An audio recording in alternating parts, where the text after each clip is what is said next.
Friends, welcome to my channel. So today we're going to do a review on Novation Launchkey MK3 61 keys.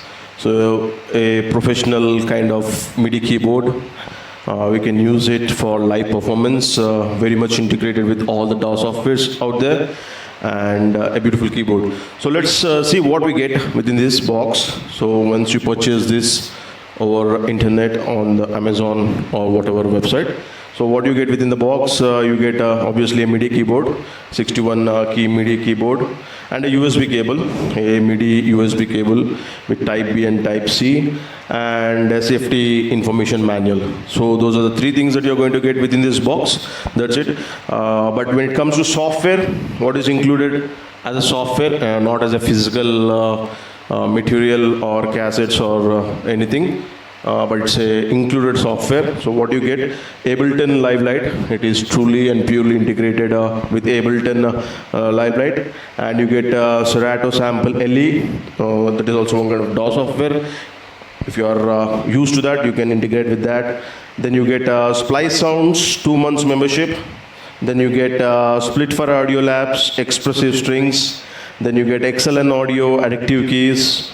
Then you get Clegrand, Rovup and DAW cassette, then AAS session bundle, then Novation Sound collective membership. So these are the included softwares. Again, to remind you, you don't get anything within the box. All you need to do is register your Novation Launchkey with the company. When you register them using your 16 key unique serial number, then you will be able to use all of this software. So if you see, this is the back panel of Novation Launchkey. So what do you get? You get a simple three channels to plug in. One that you can use it is for your connecting your sustain pedal. You can just plug in your sustain pedal. Only one sustain pedal can be connected. Then you can connect your MIDI cable input, Type B to your Novation, and your Type C back to your laptop. This is a Type C. You can plug in back to your laptop. And additionally, they have provided a MIDI out, a 5-pin XLR plug-in cable. That is mainly used because say suppose you're connected your keyboard, MIDI keyboard to your laptop, and you don't want the output to be sent from your laptop to your mixers or speakers or whatever it is, the output device, but you want your output to go from the keyboard to the mixer or to the speaker. This is a privilege here. You can directly send your line out, your audio signals out from this 5-pin XLR cable right to your mixer, right to your speaker, or whatever monitoring system that you are using. You can plug in that here. That's a privilege you got. Alright, so plugin is pretty simple. All you need to do is, once you take out the keyboard from the box, plug in one end back to your MIDI input here, the printer cable Type B, and just take the Type C and plug in to your laptop. That's it. If you could see, the lights are blooming. That's pretty much simple. Nothing you need to do. Just plug in your Type C back, and you see your RGB colors flashing on your keyboard. So it doesn't need any power to get started. Pretty simple. Connect your MIDI cable back to your laptop without any software. It just blooms up. So let's do an overview of this keyboard. Let's try to understand what we get. So as usual, you get a modulation key and a pitch bend here.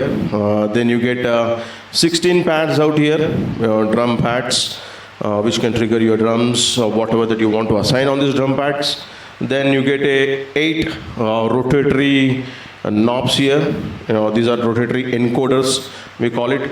So if you want to change the sound of an instrument, the sound of your tone, you can use these rotatory knobs. You can encode them and change and custom make the sounds customizable according to your taste. Then you get 9 faders out here. These 9 faders, again the same thing. So you want to change the output of a tone. Say suppose you are connected to a string, you're trying to play a string, but you want to just modify the string the way it sounds. You can use these faders up and down as per your requirement, as per your taste, as per your sound needs. You can adjust them You can use these rotatory knobs, and the output changes. On the fly, on the go, you have modified your strings to be something like a Vienna string, or some kind of expressive strings. You can just change them. Then what you get? Then you get a appreciator. You can get the melody going by pressing this button. Just press a C chord and the melody keeps on going once you fix this appreciator.